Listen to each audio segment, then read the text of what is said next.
हरे कृष्ण। ओम नमो भगवते वासुदेवाय नमः। हिंदू धर्म में विजया एकादशी का अत्यंत विशेष स्थान होता है।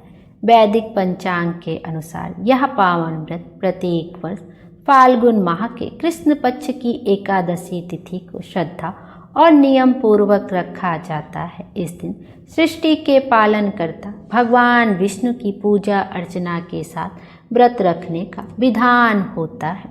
विजया एकादशी का व्रत करने और भगवान विष्णु की विधि विधान से उपासना करने से जीवन में सुख समृद्धि बनी रहती है, साथ ही शत्रुओं पर विजय प्राप्त होती है, बाधाओं से मुक्ति मिलती है और रुके हुए कार्यों में सफलता के योग बनते हैं। यह एकादशी विशेष रूप से विजय, आत्मबल और सकारात्मक ऊर्जा प्रदान करने वाली मानी जाती है।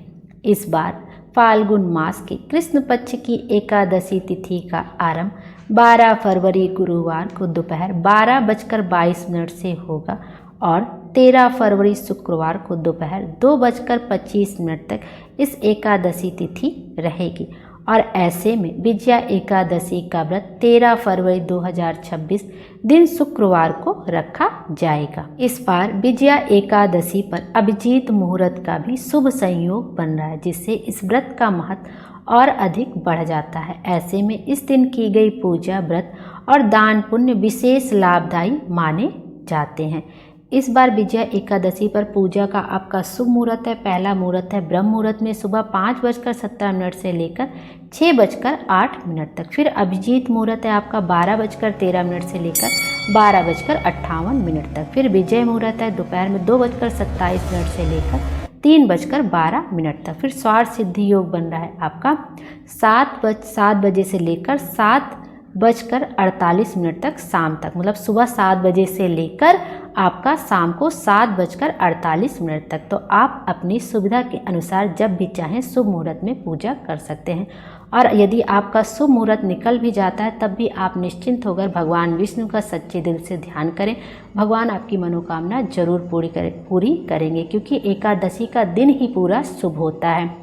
और इस बार जो विजय एकादशी का पारण किया जाएगा वह आपका 14 फरवरी को किया जाएगा। उसका शुभ मुहूर्त है सुबह 7 बजे से लेकर सुबह 9:14 तक आप व्रत का पारण कर सकते हैं। और व्रत का पारण करते समय हमेशा तुलसी दल का सेवन करके ही व्रत का पारण करना चाहिए। बिना तुलसी दल के सेवन के यह व्रत पूर्ण नहीं माना जाता है। तो तुलसी दल को कभी भी चबा कर नहीं खाना चाहिए। आप तुलसी दल को पानी के साथ निगल जाइए, उसके बाद अन्न आपको कोई भी ग्रहण करना चाहिए। और इस दिन तुलसी माता को जल नहीं समर्पित करना चाहिए, क्योंकि उनका भी निर्जला व्रत रहता है और जब हम तुलसी माता को जल समर्पित कर देते तो उनका व्रत टूट जाता है।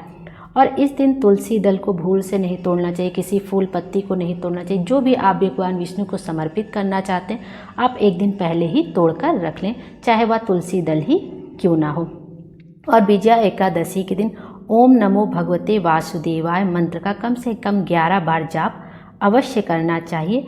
और भगवान को आपको भोग लगाना चाहिए। आप चरणामृत का भोग लगे, उसमें भी तुलसी दल अवश्य रखिएगा। बिल्कुल भी तुलसी दल के बिना भगवान को कोई भी चीज़ समर्पित नहीं होती है और भगवान उस भोग को स्वीकार नहीं करते हैं। तो तुलसी दल अवश्य समर्पित करिएगा भगवान को हर भोग में। यह थी आज की वीडियो। उम्मीद करती हूँ आपको पसंद आई होगी। Thank you. Radhe Radhe. Hare Krishna.